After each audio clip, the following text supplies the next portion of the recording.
एक ऐसा घिनौना राजा जो न केवल दूसरे राज्यों पर हमला करके उनके ऊपर अपना कब्जा जमाता बल्कि वहां की खूबसूरत स्त्रियों को भी चुन चुन कर अपना गुलाम बना लेता था। उसके सैनिक ऐसे दरिंदे कि जिस राज्य में घुस गए वहां कत्लेआम मचाते हुए लूटपाट करना उनके लिए एक आम सी बात थी। लेकिन आज उन दुष्टों का सामना साक्षात मृत्यु से था। उस घिनौने राजा और उसकी भारी भरकम विशालकाय सेना से विभीषणा अकेली ही भिड़ गई। उसका हर वार कड़कती बिजली, हर चाल वज्र का प्रहार और हर हुंकार रणचंडी का जय घोष प्रतीत हो रहा था। कुछ ही क्षणों में विभीषणा ने राजा कालखंड की सेना की धज्जियां उड़ाकर रख दी। उसके वार इतने तेज थे कि तलवारें टूट जाती, ढालें फट जाती।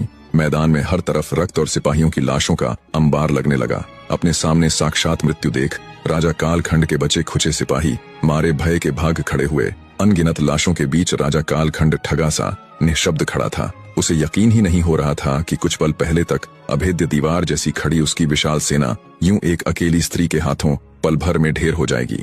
भय की लहर उसके पूरे शरीर में करंट बन दौड़ रही थी। जब वज्र सी चाल में विभीषणा उसके पास आई तो उसे इतने समीप देखकर राजा कालखंड का कलेजा कांप उठा। वह दुर्गा सी रणचंडी जब उसकी आंखों के सामने खड़ी हुई तो उसका गला सूख गया। ऊपर का सांस ऊपर, नीचे का नीचे ही अटका रह गया। कुछ क्षण पहले जो दुष्ट राजा अकेली विभीषणा को देख उसका उपहास उड़ा रहा था, अब खून के छींटों से सने उसके चेहरे और दहकते अंगारों सी उसकी आंखों में राजा कालखंड को अपनी मौत नजर आ रही थी। उसकी इतनी भी हिम्मत नहीं हो रही थी कि वो तलवार उठाकर उसके साथ युद्ध करे। सूखे हुए गले के साथ मौत के भय से राजा कालखंड हाथ जोड़कर घुटनों पर बैठ गया। विभीषणा ने बिना किसी दया भावना के, बिना एक भी शब्द बोले उस दुष्ट राजा की गर्दन धड़ से अलग कर दी।